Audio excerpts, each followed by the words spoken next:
सोच कर देखिए, आपको एक दिन पता चले कि एक वर्ल्ड एंडिंग इवेंट के कारण दुनिया के सारे लोग मर चुके हैं सिवाय आपको छोड़ के। अब बड़े बड़े होटल्स, मॉल सब कुछ खाली पड़े हैं और सब कुछ फ्री है। बिना इंसानों के शहरों को जंगलों ने ढक लिया। अब ऐसा ही कुछ होता है हमारी 2025 की लेटेस्ट सीरीज अर्थ एबाइट्स में। कहानी की शुरुआत इस नाम के एक बायोलॉजी से होती है, जो कि एक जंगल के बीचों बीच अकेला रह रहा था ताकि अपनी रिसर्च पूरी कर सके।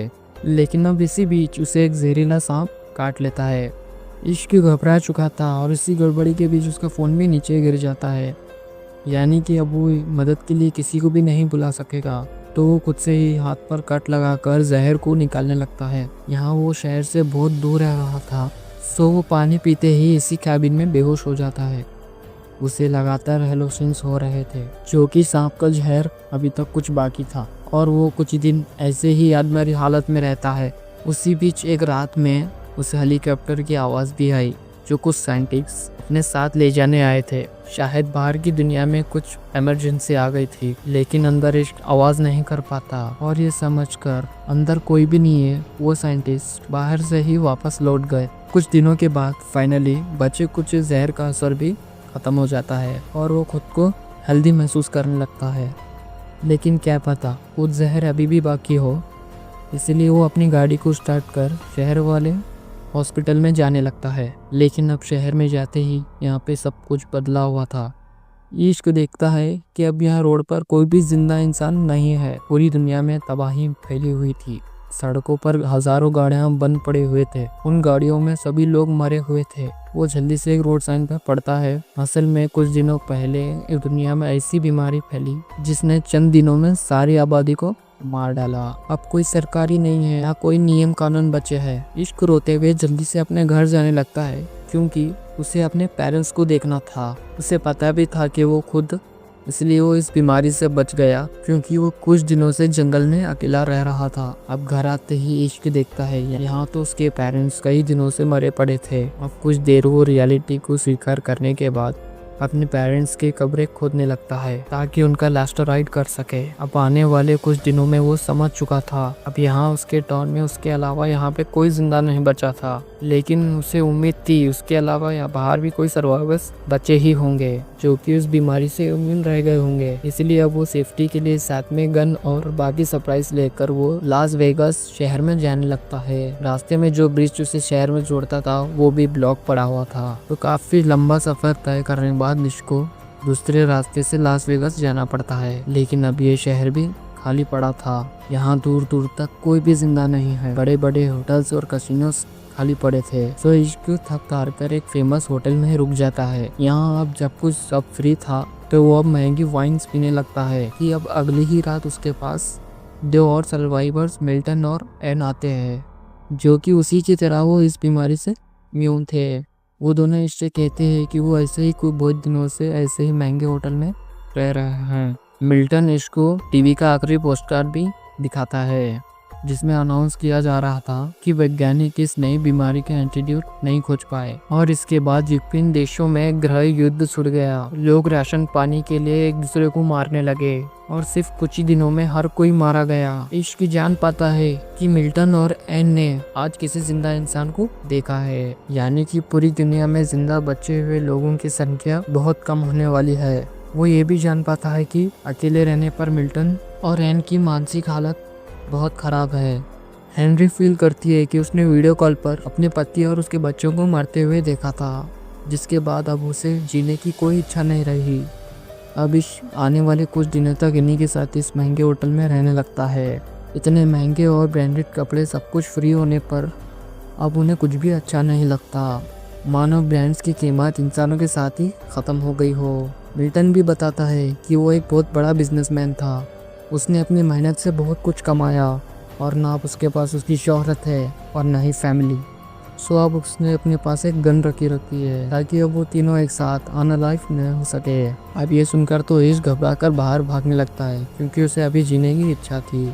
और उसे पीछे अपने दो गोलियां चलने की आवाज़ आती है, यानी कि मिल्टन और एन ने वो कर ही लिया। इश्क फिर से अकेला हो गया।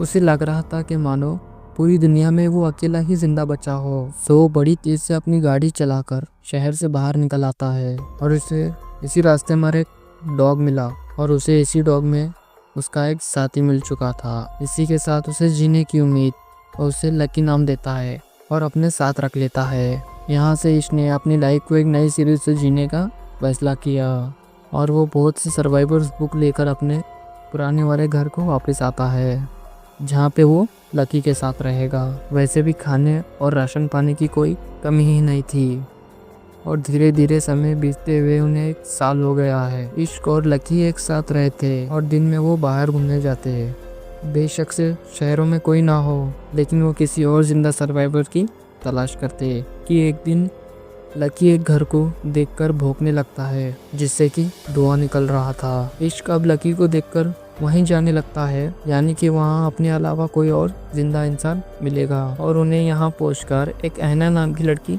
मिलती है, जो कि शुरू में तो डर रही थी, मगर इश्क उसे यकीन दिला देता है कि वो उसके लिए कोई खतरा नहीं। वो एक दूसरे से जान पाते हैं कि पिछले 1 साल में उन्होंने एक दूसरे के अलावा और किसी को जिंदा नहीं देखा। वो इसलिए भी खुश थे क्योंकि उन्हें एक दूसरे का साथ मिल गया, वरना वो कितने अकेले थे। ऐना भी इसके साथ उसके घर पर रहने आ जाती है। इसने यहाँ अकेले रहने से कुछ नहीं संभाला था, सो अब दोनों मिलकर वो इसके घर को रेनोवेट करने लगते हैं। यहाँ खाने का स्टोर भी पास ही था, तो वो यहाँ से अनलिमिटेड खाना ले पाएंगे और वो एक दूसरे से मिलकर उन्हें जीने की एक नई उम्मीद जाग उठी और वो एक्साइटेड होकर उठते और अपने डेली के काम पूरे करते और उन्होंने अपनी हॉबीज भी डेवलप कर ली थी ताकि वो बोर ना हो। वहीं इसके अलावा उन्हें ये भी पता था अगर वो इस दुनिया के आखिरी कबल हुए तो उन्हें ही आबादी को आगे बढ़ाना पड़ेगा। वहीं अब तक जंगली जानवर शहर तक आने लगे थे। समय के साथ इसने अपने घर में सोलर पैनल भी लगाने शुरू कर दिए ताकि उनका घर पूरी तरीके से रेडी हो जाए और कुछ ही दिन प्रेग्नेंट हो चुकी थी। ऐना बहुत खुश थी, अब उन्हें जीने का एक और कारण मिल जाएगा। जबकि इश्क प्रैक्टिकल था क्योंकि उसके बच्चे को इस पोस्ट जेनेटिक इस दुनिया में लाना भी चाहिए या नहीं। इसके अलावा उन्हें इस बेबी की डिलीवरी भी करनी थी, तो इश्क पास की लाइब्रेरी में जाकर बेबी पैदा करने की बुक्स पढ़ने लगता है। समय के साथ उनका घर हरे पत्तों से भरा हुआ था और उनके घर पर सोलर पैनल भी लगे हुए थे, तो वो खाने को फ्रीज़र में स्टोर कर पाएंगे। और उन्होंने बहुत से चिकन्स और पालतू जानवर पाल लिए थे जिनसे उन्हें अंडे और दूध मिल रहा था। उनके पास एक हरा भरा गार्डन एरिया भी था। आसपास की हवा इंसानों के बाद ताज़ी हो गई, यानी कि उनकी लाइफ लिटरली परफेक्ट हो गई चुकी थी। लेकिन अब समय के साथ उन्हें एक बड़ी प्रॉब्लम का सामना करना पड़ता है। दरअसल उनके आसपास के एरिया में चूहे की संख्या दिन प्रतिदिन बढ़ती ही जा रही थी और अब तो वो चूहे उनके घर के पास भी आने लगे थे। तो वो अपने घर के आसपास के सारे कूड़े को जलाने लगते हैं ताकि चूहे दूर रहे। लेकिन जब ये तरीका भी काम नहीं करता तो उन्हें अपने घर को अंदर से सील करना पड़ता है। रात को एमा कहती है कि वो जल्दी चूहे का कोई ना कोई इलाज ढूंढ लेंगे। वैसे भी वो अपने होने वाले बेबी के लिए भी बहुत खुश है और आने वाले कुछ हफ्तों में इस आसपास के बिल्लियों को उठा लाता है, जिससे कि टाउन में चूहे खत्म होने लगे। और आखिरकार वो दिन आ ही गया जब ऐना को बेबी पैदा होना था। दोनों ने इस दिन की बहुत तैयारी कर रखी थी, तो इसकी मदद करने पर उन्हें एक हेल्दी बेबी पैदा होती है। वो खुश थे और वो टाउन में जाकर अपना एड्रेस पेंट कर देते हैं ताकि और कोई बच्चा हो तो वो इंसान उनके टाउन में आए। खाने और पानी के लिए वो उसके घर आ सकते हैं। और अब धीरे धीरे 6 साल बीत चुके थे। आज जब ईश अपनी गाड़ी से जा ही रहा था कि उसकी गाड़ी के सामने एक जानवर आ जाता है। दरअसल अब जंगलों और शहरों में कोई बाउंड्री ही नहीं बची, तो अक्सर जंगली जानवर शहरों तक आते ही रहते हैं। अब ईश उसे देख ही रहा था, तभी ईश को एक लड़की दिखाई देती है जो कि डरकर उससे दूर भाग रही थी। ईश जल्दी से भागकर उसको रोकता है और उस लड़की से कहता है कि वो अपने घर चले, लेकिन वो लड़की बहुत ज़्यादा ही डर रही थी और उसे सेब देने पर वो समझ जाती है कि वो उसे कुछ नहीं करेगा, तो वो उसके ट्रक में बैठकर घर तक आ जाती है। यहाँ अब तक ईश और ऐना ने अब तक 2 बच्चे पैदा कर लिए थे। बड़ी बेटी हैदर के पैदा होने के 2 साल बाद उन्हें एलेक्स भी पैदा हुआ। वहीं ऐना तो अब तीसरे बच्चे से भी प्रेग्नेंट है। जैसे अब लगता है पूरी दुनिया की आबादी अब यही दोनों बढ़ाएंगे। खैर अब उनके टाउन में लिखे एड्रेस के बाद 2 और सर्वाइवर्स उनके साथ रहने आ गए, जॉर्ज और मरीना। हालांकि वो नई लड़की अभी तक डरी हुई थी, वो ट्रक से नीचे ही नहीं उतर रही थी। या बाकी सब लोग भी उसे ज़्यादा जोर ज़बरदस्ती भी नहीं करते। और वो लड़की आज की रात उसी ट्रक में ही रही। और सुबह जब मरीना उसे खाना भी देने जाती है तो वो घबरा जाती है। और मरीना जब उसे अपनी कहानी सुनाती है तो कैसे वो दोनों भी भटक रहे थे, तभी उन्हें एक और ऐना का एड्रेस मिला। और वो पिछले कई सालों से यहीं आराम से रह रहे हैं, यहाँ किसी चीज़ की भी कमी नहीं। अब उस लड़की को नहाने का कहकर मरीना उसके सामान की तलाशी ले रही होती है तो उसमें वो अजीब सी ड्राइंग देखती है। इसके अलावा भी एक लेटर भी था और उस लेटर में उसका नाम ईवी लिखा था। और मरीना इस लेटर को सबको दिखाती है, जिसे ईवी की माँ ने लिखा था कि जिसे भी ईवी मिले वो उसका ध्यान रखे। दरअसल वो जब बीमारी फैली तो ईवी के पिता ने उसे फिजिकली हैरेस किया था, जिसे उसके मन पर गहरा प्रभाव छोड़ दिया। इसलिए वो हर किसी को देखकर डर जाती है। और एक दिन ईवी की माँ ने ईवी के पिता को मारकर ईवी को बाहर भगा दिया था। अब वो पांचों ईवी को अपनी फैमिली में शामिल कर लेते हैं। जल्दी ऐना को भी तीसरा बच्चा पैदा हो चुका था, जिसका वो जॉय नाम रखते हैं, क्योंकि उनकी फैमिली अब बढ़ती ही जा रही थी। वो आने वाले 1 साल तक खुशी खुशी एक साथ रहते हैं। फिर एक दिन उन्हें किसी के आने का सिग्नल मिलता है तो वो सभी बच्चों को अंदर जाने का कहकर सभी एडल्ट्स गन लेकर देखने जाते हैं कि कौन है। वो लोग देखते हैं कि ये एक और सर्वाइवर का ग्रुप था, जो कि टाउन में इसका एड्रेस देखकर आए थे। इस ग्रुप में थे मॉली, जीन, एजरा और आइफ। तो अब उन्हें भी अपने साथ ले चलते हैं। मॉली रिवील करती है कि वो पिछले कई सालों में 4 ही जिंदा लोग देख पाए, मगर उनका कोई ठिकाना नहीं था। वो लोग मारे मारे फिर रहे थे। तभी ऐना कहती है यही अब उनका घर है, यहाँ वैसे भी रिसोर्सेस की कोई कमी नहीं। वो एक साथ मिलकर एक नई सोसाइटी बना सकते हैं। अभी नए ग्रुप में मॉली एक डॉक्टर रही थी, यानी कि अगर किसी भी मेंबर को चोट भी आती है तो ग्रुप में एक डॉक्टर का होना भी उनके लिए बहुत काम आएगा। अगले ही दिन इश्क नए मेंबर को रूल्स समझाने लगता है। अब जब जंगल और शहर में कोई भी बाउंड्री नहीं बची तो बहुत बार जंगली जानवर उनके आसपास घूमते रहते हैं। इसलिए वो जब भी बाहर टाउन में कुछ सप्लाईज लेने जाए, हथियारों या किसी न किसी के साथ जाना होगा। सभी अडल्ट आज एक साथ टाउन के दूसरे कोने तक आ जाते हैं, जहाँ की एक हॉस्पिटल भी था। और मॉली एक डॉक्टर होने के नाते यहाँ से बहुत सी दवाइयाँ ले पाएगी। और वो सभी सब काम की सप्लाईज लेकर वापस अपने घर आ जाते हैं। वह नई मेंबर जैन एक सिंगर हुआ करती थी और वो सबके लिए परफॉर्म करती है। जीन इसके अलावा अपने बॉयफ्रेंड इजरा से प्रेग्नेंट भी थी। वहीं आज जॉर्ज और मरीना भी इतने दिनों के बाद पहली बार इंटीमेट होते हैं। अब आने वाले कुछ महीनों बाद जीन और मरीना भी एक बेबी को जन्म देते हैं। और अब ऐसे ही धीरे धीरे 14 साल बीत चुके हैं। इश्क और ऐना पहला कपल जिन्होंने फैमिली शुरू की थी, अब उनकी फैमिली बहुत बड़ी हो चुकी है। वो आज अपनी सबसे बड़ी बेटी हैदर का बर्थडे सेलिब्रेट कर रहे थे। यहाँ आयश अपने ग्रुप के सभी बच्चों को पढ़ा था, क्योंकि उन्हें पहले वाली दुनिया का भी सब पता हो। पहले वाली दुनिया जो कि बहुत आबाद हुई करती थी, वहाँ ये सोसाइटीज काम कैसे करती थी, क्योंकि आने वाले समय में उन्हें ही दुनिया को आगे बढ़ाना होगा। सो इस बच्चों को सब समझा था। जब एक दिन बहुत तेज तूफान आया था तो वो नोटिस करते हैं कि उनका डॉग घर पर नहीं है। इश्क जल्दी से उसे ढूंढने जाता है और देखता है लकी तो बेचारा एक पेड़ के नीचे दबकर मर गया। इश्क इससे बहुत दुखी था, क्योंकि लकी उसे तब मिला था जब इश्क ने जीने की उम्मीद हो चुकी थी। लकी ऐना से भी पहले उसके साथ था। सो वो लकी के अपने गार्डन में समाधि बना देते हैं और उसे ग्रुप के पहले मेंबर का दर्जा मिलता है, जिसकी वजह से उनका ये ग्रुप शुरू हो पाया। और समय के साथ इसकी फैमिली के मेंबर्स बढ़ते ही रहे। और आज जब ईश अपने बच्चों को देख ही रहा था कि एक जंगली शेर उनके घर पर घुस जाता है, ईश को बाकी बच्चों को बचाने के लिए उस शेर के सामने आ गया।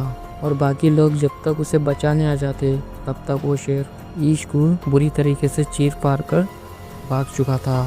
डॉक्टर मोली बाकी लोगों के साथ जल्दी से इश्क को बचाने की कोशिश करती है। अनफॉर्चुनेटली उनके पास सभी दवाइयाँ थी और मोली की जल्दी से एक्शन लेने की वजह से वो इश्क की जान बचा ही लेते हैं।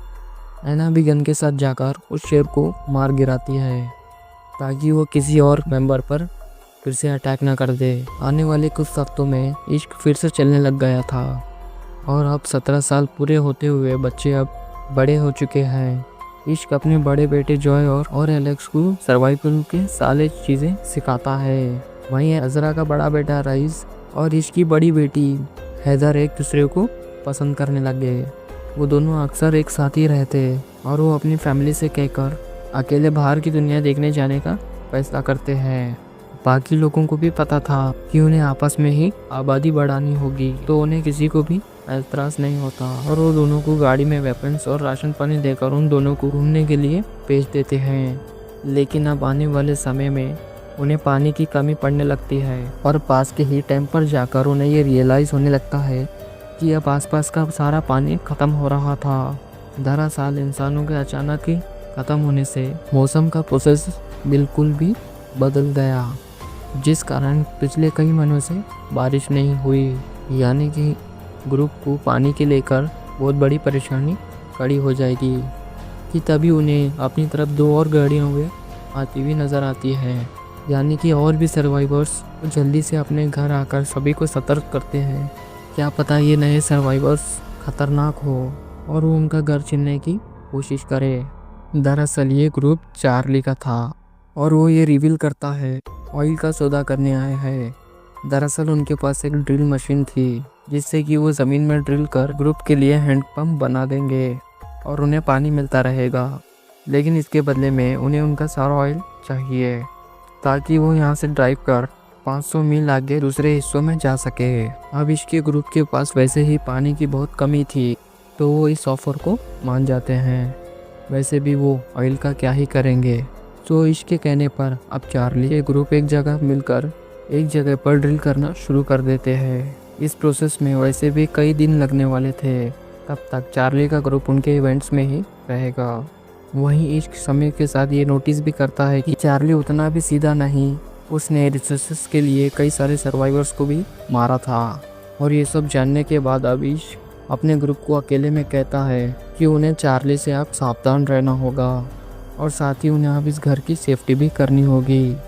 अब ऐना कहती है वैसे भी वो ड्रिल पूरी होते ही वो यहाँ से चले ही जाएंगे, तो हमें ज़्यादा परेशान नहीं होना चाहिए।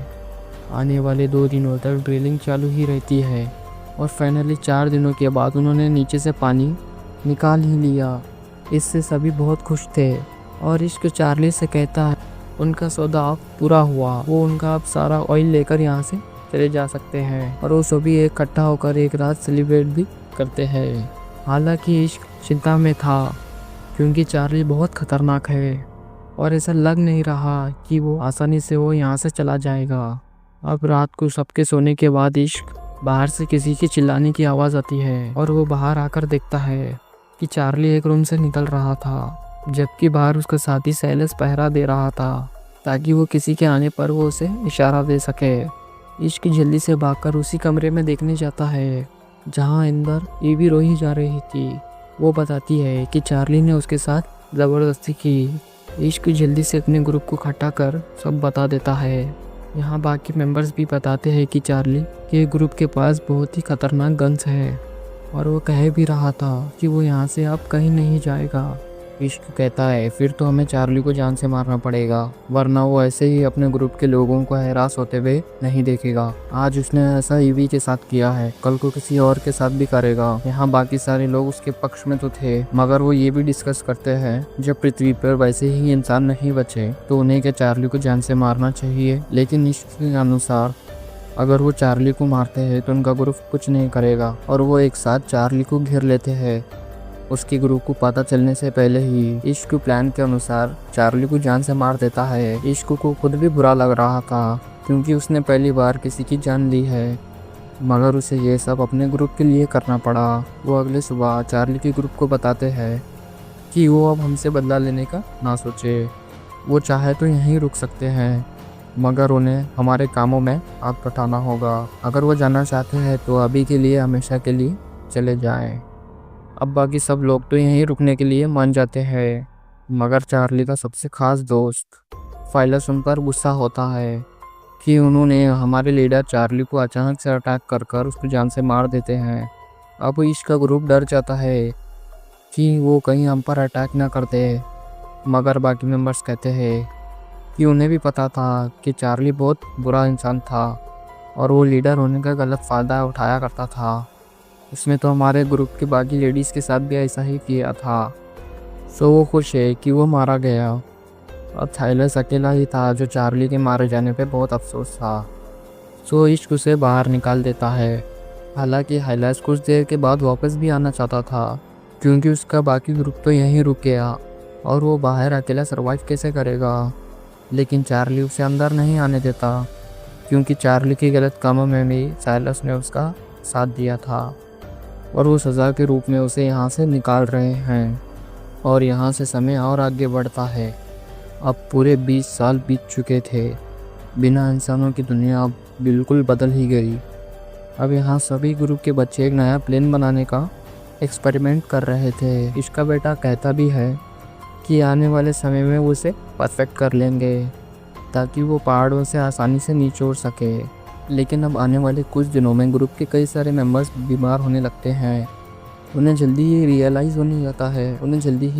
हो जाता है कि ग्रुप के कई सारे मेंबर्स बीमार हो चुके हैं और उनमें वैसे ही सिम्टम्स थे जैसे 20 साल पहले उस बीमारी में थे। डॉक्टर मोली अब रिवील भी करती है, वैसे तो हम उस बीमारी से इम्यून हो गए थे और समय के साथ वो वायरस फिर से ओवरल हो गया। हालांकि ये नई स्ट्रेन इतनी भी पावरफुल नहीं है, हम इसका वायरस ढूंढ सकते हैं और बचे हुए मेंबर्स बीमार हुए लोगों की देखभाल करते हैं। यहाँ इसका बेटा जॉय तो बहुत बुरी हालत में था, जहाँ पूरा ग्रुप इसकी वजह से परेशान था ही कि एक दिन इसकी बड़ी बेटी हैदर घर आके की तरफ वापस लौटती है, जो कि ईव के साथ बाहर की दुनिया घूमने गई थी और वो भी अब अपने ट्रिप के बारे में सब कुछ बताना शुरू करती है। वो और रईफ अपनी गाड़ी लेकर बहुत सारे शहरों को देखते हुए आगे बढ़ रहे थे। वो हर रोज़ एक नई जगहों को खोज रहे थे, लेकिन हर एक टर्न अप एंड ही मिलता। वो कोशिश कर रहे थे कि उन्हें और कोई सर्वाइवर मिले, मगर उन्हें कोई नहीं मिला। और जब एक दिन वो पहाड़ी पे कैंपिंग कर रहे थे तो उन्हें एक आदमी नज़र आया और हैदर उसके पीछे भी गई, मगर वो भाग गया। मगर वो बाद में पीछे से आकर रईफ को चाकू के पॉइंट पर ले लिया और उन्होंने ये पहचाना ये और कोई नहीं बल्कि थैलेस था। वही थैलेस जो कई साल पहले चार्ली की मौत के बाद इश्क ने अपने ग्रुप से निकाल दिया था। तो उसी का बदला लेने के लिए वो चाकू मार दिया, जिसके बाद हैदर को ही उसको मारना पड़ा। मगर तब तक बहुत देर हो चुकी थी और रईस ने दम तोड़ दिया और रईस को वहीं बीच पे दफनाने के बाद हैदर ने वापस आने का तय किया। और गाड़ी का रास्ते में ही बंद पड़ने की वजह से हैदर ने अपना रास्ता पैदल ही चलने का फैसला किया। यहाँ उससे भी पता चलता है कि आधे से ज़्यादा मेंबर्स उसी बीमारी की वजह से रेस्ट हो गए, जो कि 20 साल फैली हुई थी। लेकिन ये वेरिएंट पहले जितना पावरफुल नहीं रहा और डॉक्टर मोली इसी का इलाज ढूंढ रही है। हालांकि वो छोटे जॉय का फीवर कम करने के लिए वो ठंडे पानी में भी मिलाते हैं। जहां आप कुछ दिनों में डॉक्टर मोली की दवाइयों से ज़्यादातर मेंबर्स ठीक होने लग रहे थे, मगर ये दवाई जॉय पर काम नहीं करती और वो अपने पेरेंट्स से आखिरी बार बात करके दम तोड़ ही देता है और अब इश्क घटना से बिल्कुल ही टूट चुका था।